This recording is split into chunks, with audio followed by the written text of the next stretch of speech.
Hello दोस्तों, आज मैं आप सभी के बीच में एक महत्वपूर्ण वीडियो लाया हूँ।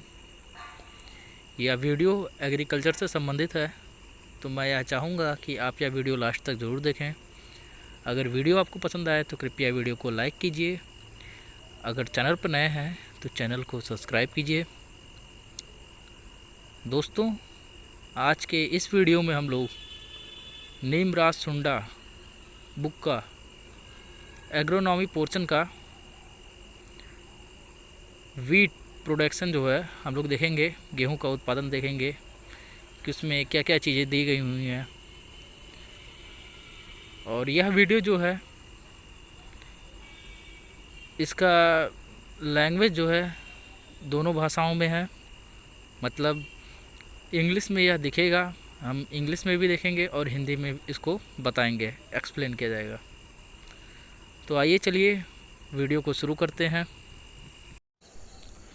वीट का जो है बॉटनिकल नेम है ट्रिटिकम एस्टिवम और 2N इसका 42 है। Wheat rank first in the world among the cereal both in respect area and production, so wheat is called as king of serial.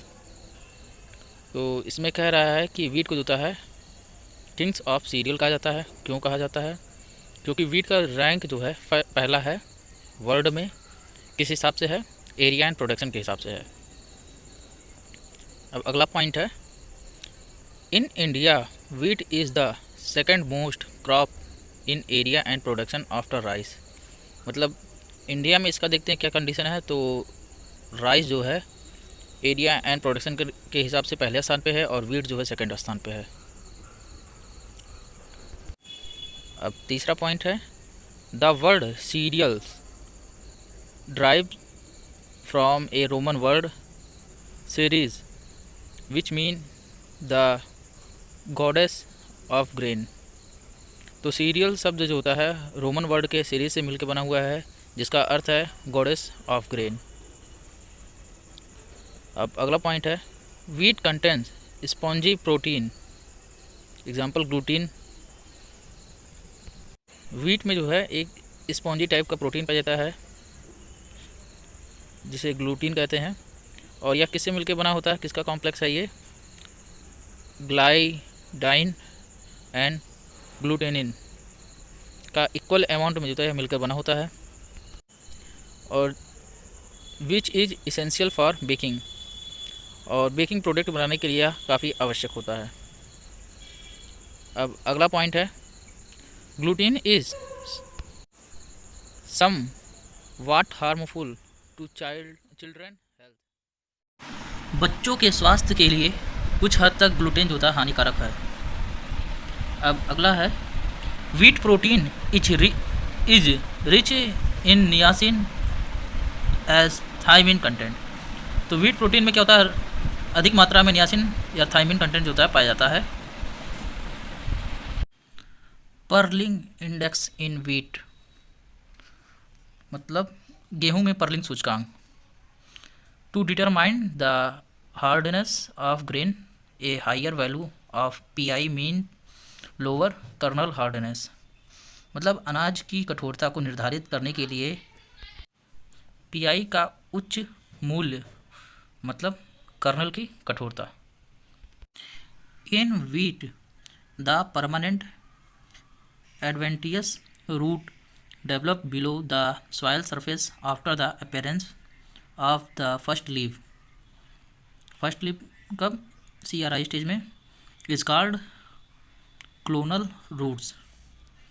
मतलब है गेहूं में पहली पत्तियों के जो CRI चरण में दिखाई देते हैं, देने के बाद मिट्टी की सतह के नीचे स्थायी अपस्थानिक जड़ें विकसित होती हैं, जिसको क्लोनल जड़ें कहते हैं। Wheat inflorescence known as ear और spike and seed is caryopsis. मतलब वीट के पुष्पक्रम को हम लोग ईयर या स्पाइक के नाम से जानते हैं और इसके सीड जो होता है कैरियोप्सिस होता है। अब mustard is very common crop usually intercropped with wheat. Mustard जो होता है एक कॉमन क्रॉप है जिसका प्रयोग अक्सर करके हम लोग इंटरक्रॉप के रूप में वीट के साथ करते हैं। और test weight of wheat grain is about 40 gram, मतलब वीट का जो होता है टेस्ट वेट कितना होता है 40 ग्राम। और will test weight of Phalaris minor is only 2 gram, और फेलरिस माइनर का जो टेस्ट वेट है कितना आता है 2 ग्राम होता है। अब gene responsible for dwarfness in wheat is Norin 10 which is a Japanese variety isolated by doctor Borlaug in 1960 at Mexico. मतलब गेहूं में बौनेपन के लिए होता है उत्तरदायी जीन नोरिन 10 है, और जो एक जापानीज किस्म है जिसे 1960 में मैक्सिको में डॉक्टर बोरलॉन्ग द्वारा अलग किया गया था। In India introduce dwarf photo insensitive high yielding Mexican variety in 1963 like Lerma Rojo, Sonaro 63, Sonaro 64 and Mayo 64 were imported by then Minister of Agriculture Sri C. Subramaniam and released for commercially cultivation in India 1965. These variety were responsible for green revolution in India. इसमें कह रहा है कि भारत में 1963 में बौना प्रकाश असंवेदनशील उच्च उपज देने वाली मैक्सिकन किस्में जैसे लर्मा रोजो, सोनारो 63, सोनारो 64 और मायो 64 को तत्कालीन कृषि मंत्री सी सुब्रमण्यम द्वारा आयात किया गया था, और भारत में जो व्यावसायिक रूप से जो था खेती के लिए जारी किया गया था। और 1965 में इन किस्मों को भारत में हरित क्रांति के लिए जिम्मेदार माना जाता है। मतलब उस समय जो ग्रीन रेवोल्यूशन आया है यही सारी किस्में जो थी उस समय जिम्मेदार थी। अब एरिया एंड प्रोडक्शन में इंडिया में देखते हैं, इंडिया का ही है तो एरिया में इंडिया में उत्तर प्रदेश का पहला स्थान है, मध्य प्रदेश का दूसरा, पंजाब का तीसरा। प्रोडक्शन में यूपी का पहला, एरिया में यूपी का पहला, मध्य प्रदेश का दूसरा, पंजाब का तीसरा है। प्रोडक्शन में यूपी का पहला, पंजाब का दूसरा, हरियाणा का तीसरा है। प्रोडक्टिविटी में पंजाब पहले स्थान पे है 45 कुंटल प्रति हेक्टेयर, और उसके बाद हरियाणा है। The highest productivity of wheat in Punjab, मतलब हाईएस्ट प्रोडक्टिविटी कहाँ पर है, पंजाब में है, due to nearly 100% area of wheat under irrigated condition और high doses of fertiliser consumption. और यहाँ पे जो होता है 100% एरिया जो है यह अंडर इरीगेशन कंडीशन के अंतर्गत आता है, और इसमें हाई डोज ऑफ फर्टिलाइज़र का कंजप्शन भी होता है यहाँ पर होता है। अब क्लासिफिकेशन, तो क्लासिफिकेशन में है कॉमन, इसको जो है 2, 3, 4 भागों में इसको बांटा गया है। तो पहला आता है कॉमन ब्रेड वीट और ब्रेड वीट, जिसको टिटकम एस्टिवम कहते हैं। इट्स हेक्साप्लॉयड 2n42, मतलब यह एक हेक्साप्लॉयड है और इसमें 2n कितना पाया जाता है, 42 होता है। Imported species but mostly grown in India, यह ज़्यादातर करके इंडिया में ही उगाया जाता है। Occupy about 87% of wheat area, और वीट एरिया जितना भी है उसका 87% में इसी की खेती की जाती है। It is good for chapati making and bakery product, और इससे जो होता है अच्छे क्वालिटी का चपाती बनता है और बेकरी प्रोडक्ट्स भी बनते हैं। Introduce in India by Borlaug, Mexico, hence called Mexican dwarf wheat and responsible for green revolution. Mexico से बोरलॉन्ग द्वारा भारत में पेश किया गया, इसलिए मैक्सिकन बौना गेहूँ कहा जाता है इसे, और हरित क्रांति के लिए यही जिम्मेदार हैं, इन्हीं की वजह से हरित क्रांति आया। अब दूसरा है ड्यूरम या मार्कोनी वीट, जिसको टिटकम ड्यूरम इसका साइंटिफिक नेम है, और यह एक टेट्राप्लॉयड है, 2n इसका 28 होता है। यूज फॉर सूजी सिमाया प्रिपरेशन, सूजी और सिमाया बनाने के लिए इसका प्रयोग किया जाता है। This occupy about 12% of wheat area, मतलब जितना भी वीट के अंतर्गत एरिया आता है उसका 12% इसकी खेती की जाती है। और particularly in central and southern India in rainfed condition, मतलब सेंट्रल एंड साउदर्न इंडिया में जो है रेनफेड कंडीशन में इसकी खेती की जाती है। ड्यूरम वैरायटी, तो ड्यूरम वैरायटी कौन सा है? जयराज है, मलाविका है। अब तीसरा आता है ईमर वीट, जिसको ट्रिटिकम डाइकोकम कहते हैं, एक टेट्राप्लॉयड है और इसका 2N28 होता है। ऑक्यूपाई अबाउट 1% वीट एरिया, और गुजरात, महाराष्ट्र, आंध्र प्रदेश, कर्नाटक एंड तमिलनाडु में इसकी खेती होती है। या मतलब गेहूं के टोटल एरिया का 1% होता है, इसकी खेती की जाती है।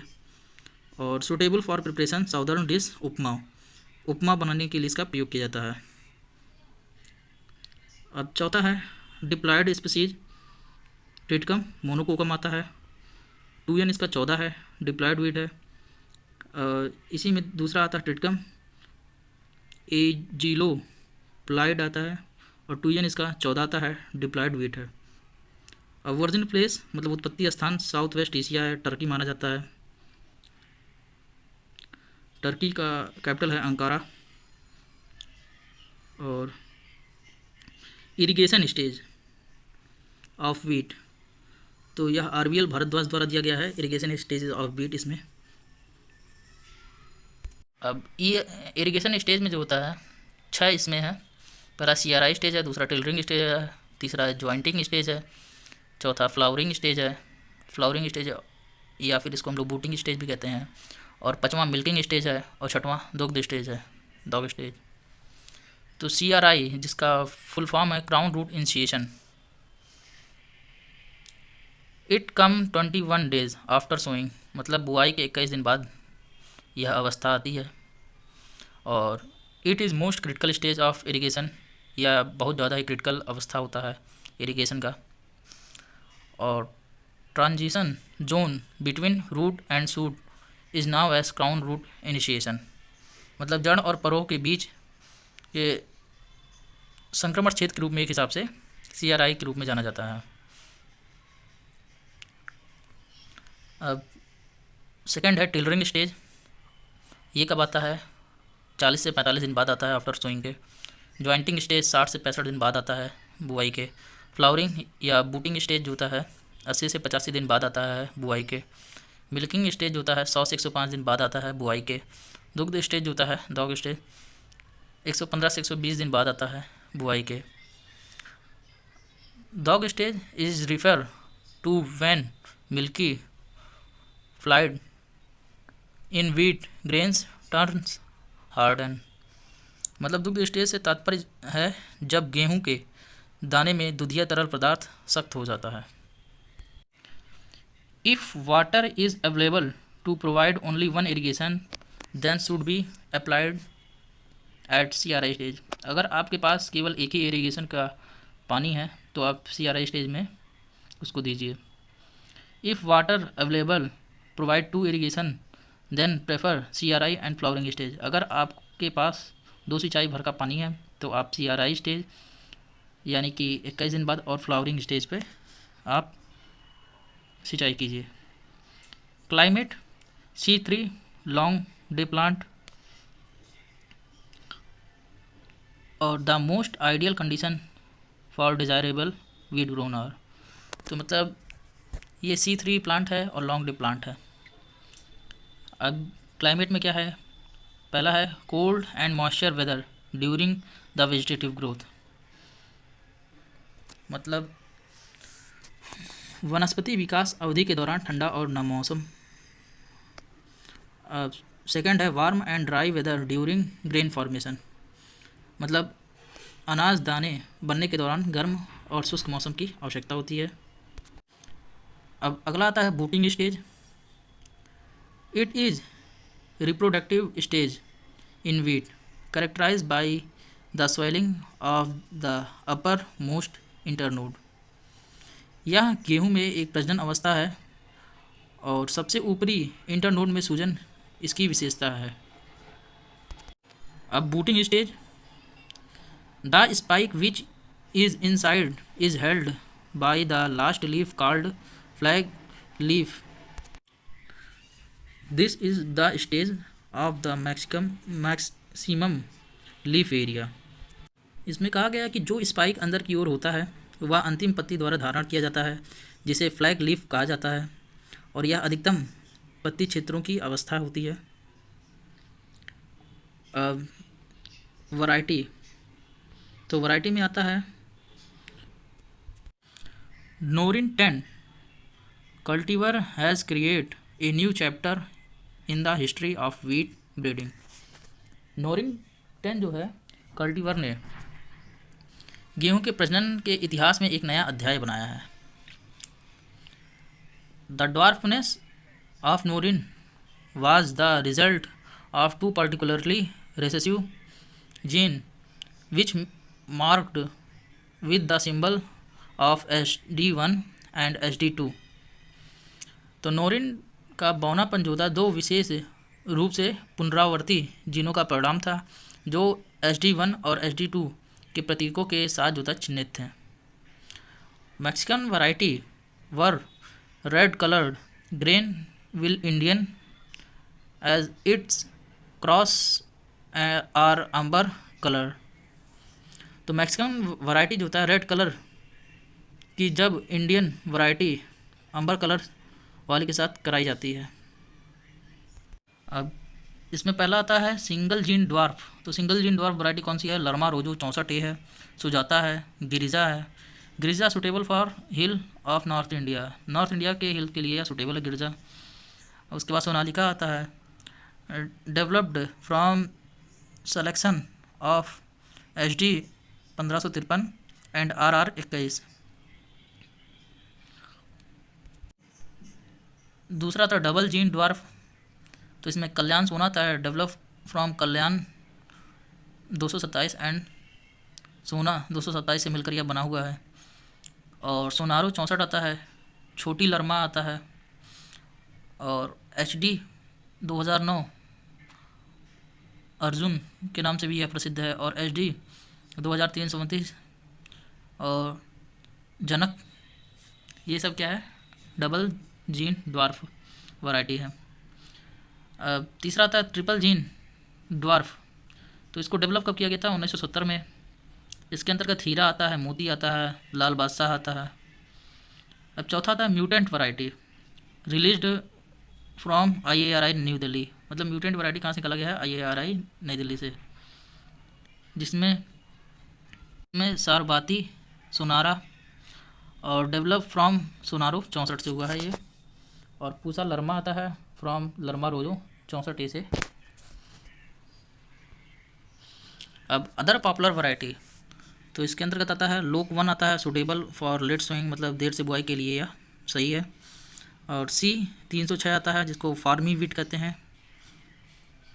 Toll variety and suitable for rainfed, excellent in chapati making quality, मतलब लंबी किस्म है टॉल वैरायटी का मतलब।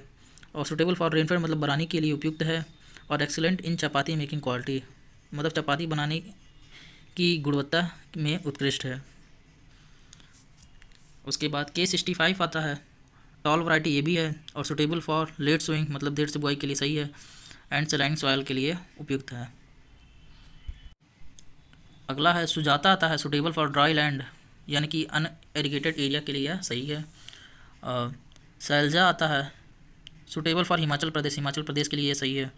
और मालवीय 12 आता है, इसमें प्रोटीन कंटेंट जो होता है अबाउट 15% होते हैं। और उसके बाद WH 147 suitable for make good quality of chapati मतलब अच्छे क्वालिटी वाली चपाती बनाने के लिए उपयुक्त है। और PBW 502 तो good yielder under irrigated and cool climate मतलब ठंडा जलवायु इसके लिए चाहिए होता है। और DBW 17 suitable for bread making bread बनाने के लिए उपयुक्त है। और राज 3765 लेट सोइंग वैरायटी है, मतलब आप देर से लेट सोइंग मतलब पछेती बुआई के लिए है। और रेजिस्टेंट ऑफ ब्लॉगिंग। उसके बाद राज 4037 सूटेबल फॉर वार्म क्लाइमेट मतलब गर्म क्लाइमेट के लिए सूटेबल है। और उसके बाद Raj 3077 suitable for saline and late sowing मतलब सेलाइन और लेट सोइंग के लिए सही है।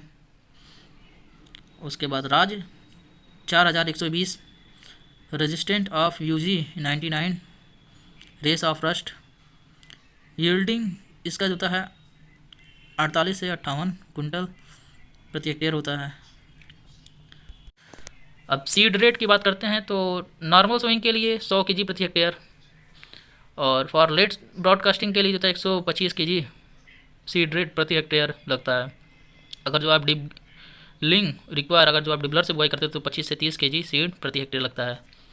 स्पेसिंग रो एंड प्लांट, मतलब लाइन और पौध की दूरी इसमें कितना है 22.5 से इंटू 10 सेंटीमीटर जो होता है फॉर इरीगेटेड के लिए है ये।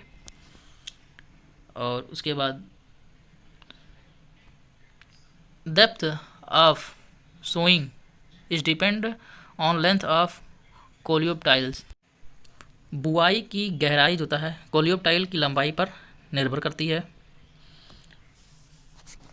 और सिंगल जीन ड्वार्फ वैरायटी के लिए 5 से 6 सेंटीमीटर गहराई पे इसकी बुआई करते हैं। डबल जीन ड्वार्फ के लिए 4 से 5 सेंटीमीटर गहराई। ट्रिपल ड्वार्फ वैरायटी के लिए 3 से 4 सेंटीमीटर गहराई। एंड एवरेज होता है 5 सेंटीमीटर गहराई आइडियल सोइंग माना जाता है, मतलब एक आदर्श गेहूं की बुआई के लिए चाहिए होता है।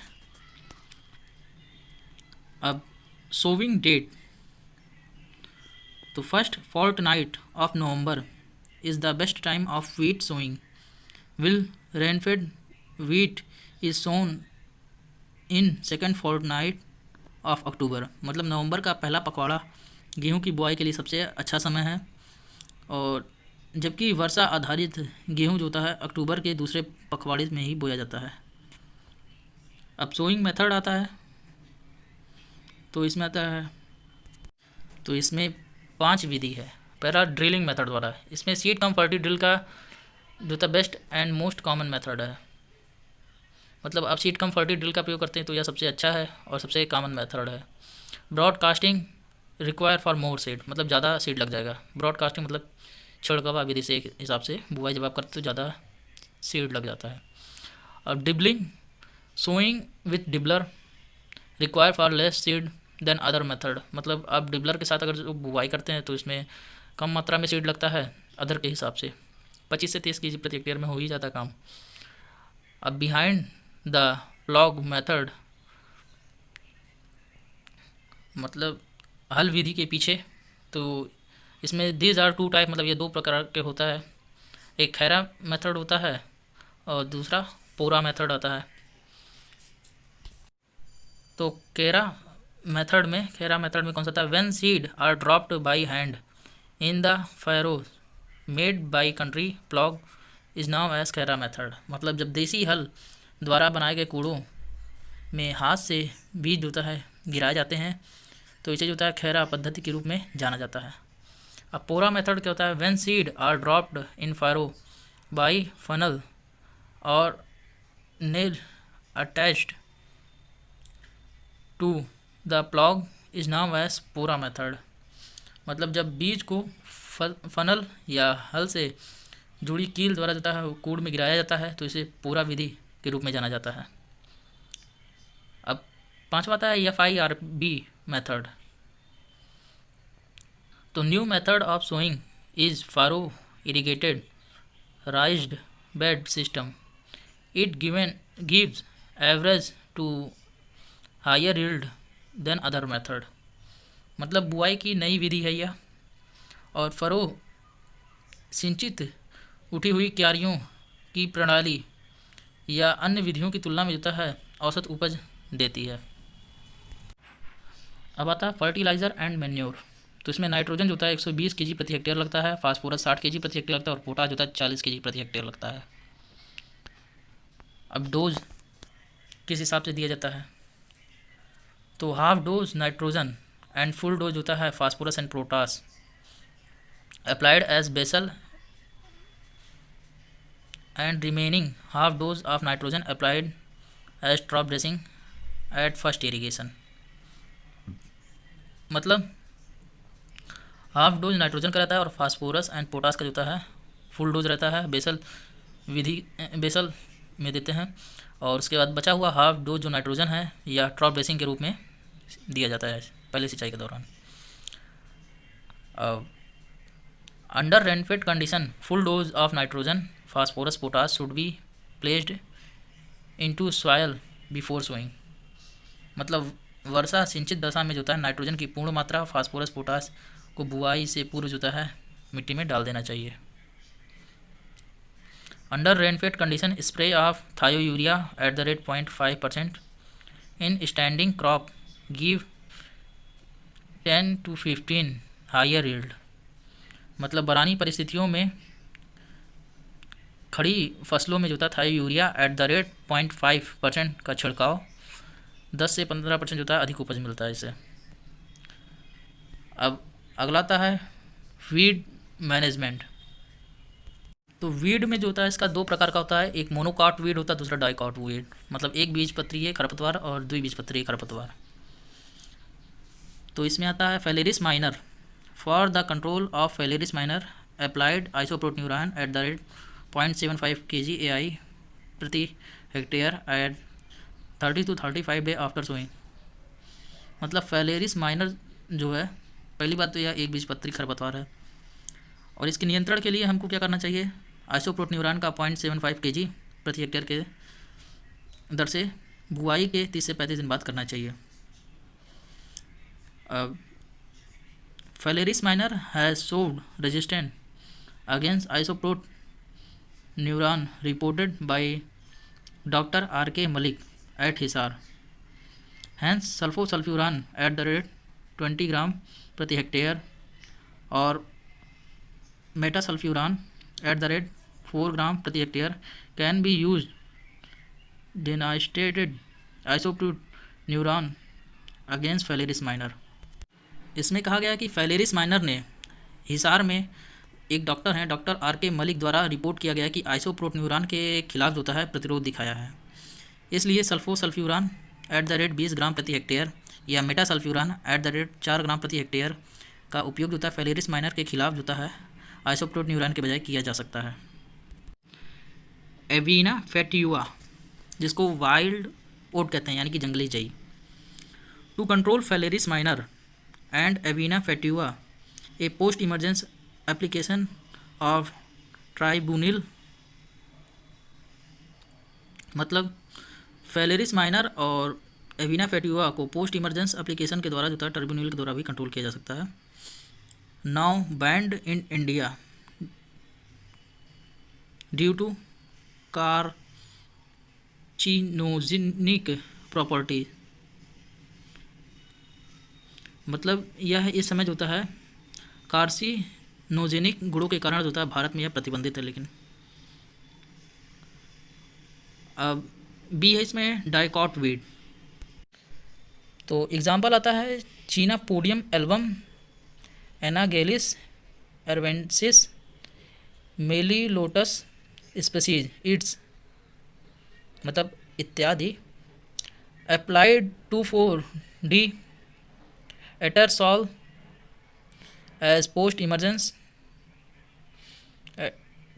30 to 35 day at the rate 500 ml प्रति hectare to control dicot broad leaf weed. उदाहरण चीनापोडियम एल्बम और एनागेलिस एवेनेसिस और मेलीलोटस स्पीसीज इत्यादि को eater salt 2,4-D eater salt को उभरने के बाद यानी कि 30 से 35 दिन एट द रेट 500 ml प्रति हेक्टेयर जो है डाइकॉट यानी कि चौड़े पत्ते वाले खरपतवार को जो है नियंत्रित करने के लिए लगाया जाता है, प्रयोग किया जाता है। In dwarf variety application of 2,4-D should be spread at 30 to 35 days after sowing because 1 week earlier spray may causes ear malformation in wheat। मतलब बोनी किस्मों में 2,4-D का छिड़काव होता है बुआई के 30 से 35 दिन बाद करना चाहिए, क्योंकि एक सप्ताह पहले स्प्रे करने से गेहूं में ईयर मालफॉर्मेशन हो सकता है। अब नीचे दिया हुआ है 2,4-D का फुल फॉर्म दिया 2,4-डाइक्लोरोफिनॉक्सी एसिटिक एसिड है। अब इम्पॉर्टेंट क्वेश्चन दिया हुआ है लेकिन इसकी जगह इम्पॉर्टेंट पॉइंट होना चाहिए था। तो इसमें botanical name of common bread wheat Triticum aestivum है, उत्पत्ति स्थान दिया हुआ है साउथ वेस्ट एशिया है, टर्की। और flowering portion of wheat is called, तो फ्लावरिंग पोर्शन को क्या कहते हैं, स्पाइक और ईयर भी कहते हैं। Macaroni wheat is known as, तो मार्कोनी वीट का जो साइंटिफिक नेम है ट्रिटिकम ड्यूरम है के नाम से जाना भी जाता है। और emmer wheat is known as, तो ट्रिटिकम डाइकोकम है। Suitable late sowing variety of wheat कौन सा है, लेट सोइंग वैरायटी कौन सा सुटेबल में, लोक वन है, राज 3765 है, सोनालिका है। Spacing of row to row in wheat, तो रो टू रो वीट में स्पेसिंग कितना है, स्पेसिंग जो है उसका 22.5 है। और most critical stage of irrigation, तो CRI स्टेज है, बुआई के 21 दिन बाद वाली अवस्था। और gene responsible for dwarfness in wheat is, तो नोरिन-10 जीन है रिस्पॉन्सिबल बोनेपन का मतलब कारण ही है वीट में। और important mimicry wheat, weed of wheat is, तो मतलब गेहूँ सा दिखने वाला, तो फैलेरिस माइनर है, इसको गेहूँ का मामा भी कहते हैं। Test weight of wheat seed, तो टेस्ट वेट कितना होता है गेहूं का, 40 ग्राम होता है। Test weight of phalaris minor, इसका 2 ग्राम होता है। और drift hazard into adjoining pulse crop is due to spray of, तो मतलब आसपास की दलहनी फसल में ड्रिफ्ट हैजार्ड का खतरा किसके स्प्रे के कारण होता है, तो 2,4-D के कारण होता है। Triple gene dwarf variety of wheat, तो triple gene dwarf variety of wheat कौन सी है, हीरा है, मोती है, अर्जुन है।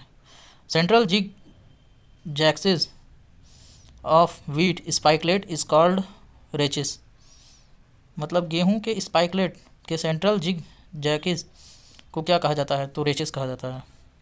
और फ्रूट टाइप ऑफ वीट, मतलब गेहूं का जो फल होता है वो किस प्रकार का होता है, तो कैरियोप्सिस प्रकार का होता है।